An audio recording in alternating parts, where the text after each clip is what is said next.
Hello there to all my YouTube viewers.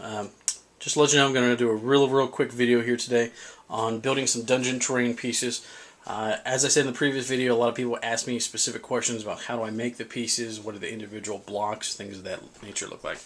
Now, over here we have some of the small blocks, the half-inch. You see the 1-inch, the 2-inch pieces, and then the larger 3-inch pieces here. Here we go. Which I showed you making those actually in the last casting video there. Gives you an idea.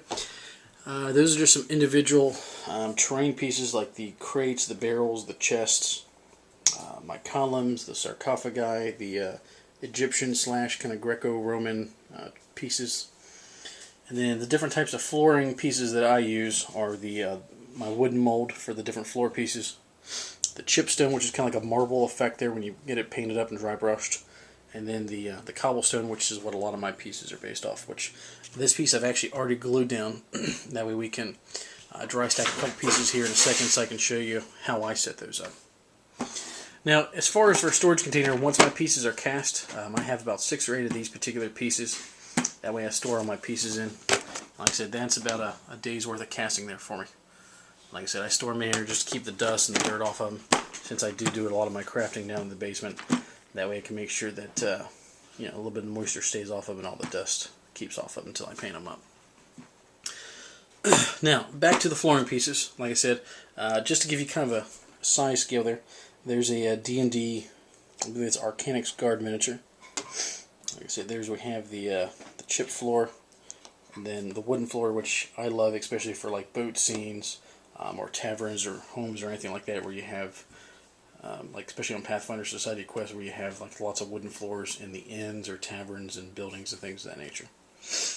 Now, as far as the cobblestone, which is what I prefer to use for my dungeon. Now, like I said, I'll actually get back to this here in one second when we do a little bit of dry stacking. These are a couple of the pieces I did actually for my last terrain video for the Infernal Vault, the Pathfinder Society quest I ran. Now, this gives you an idea of, these are, you see those 2 columns there? That is actually this dry brushed and painted up to kind of look like a infernal statue with maybe like some calligraphy or some type of hieroglyphics on them. Like I said, the door piece there is actually a cast from the Herstart's Egyptian mold there. You can see there's there. I believe the statues there, I believe, are from a similar mold, if not the same one. And then the brazier is kind of attached to the top of the statue there. And like I said, I especially like doorway pieces, especially if if you're entering an area where you know there's going to be some conflict in the dungeon. This kind of sets the mood that, let's see if I can pull it up here. Now, as you can see, there's even a little bit of dry brushing there for the flames and the smoke on the wall there. Almost like you can see the light. Now on the side there, you can see those are stacked 3 high, and then it goes all the way up to 5 for the doorway there. I'm going to set that down here so we can give a little bit of size there. Let's go and put a miniature in there.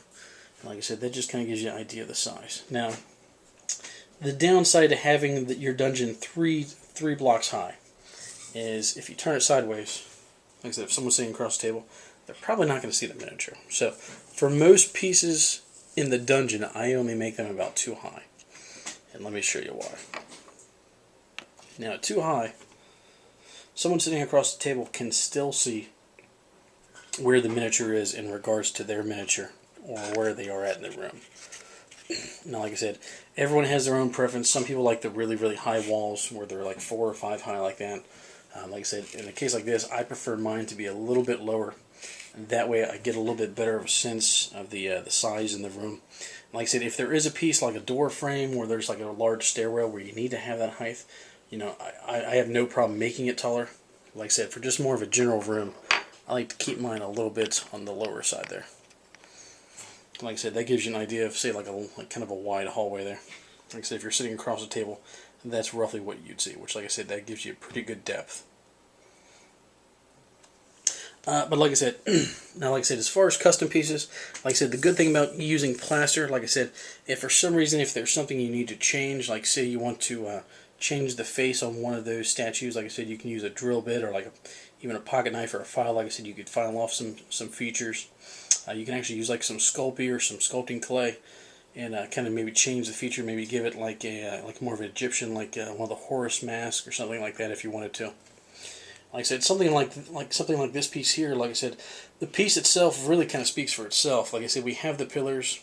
I used a little bit of red ink to kind of bring out the hieroglyphics on those pieces, and then the actual painting of the door itself kind of gives that that look like you're going to be going into some type of really old, ancient kind of crypt.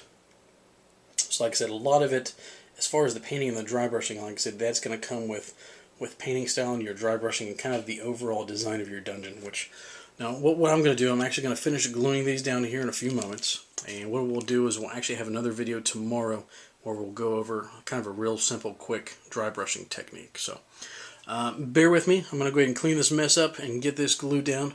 And then I will make another video tomorrow where we're going to go over the basics of dry brushing your Hearst Arts or your plaster pieces. So bear with me, I'll be back.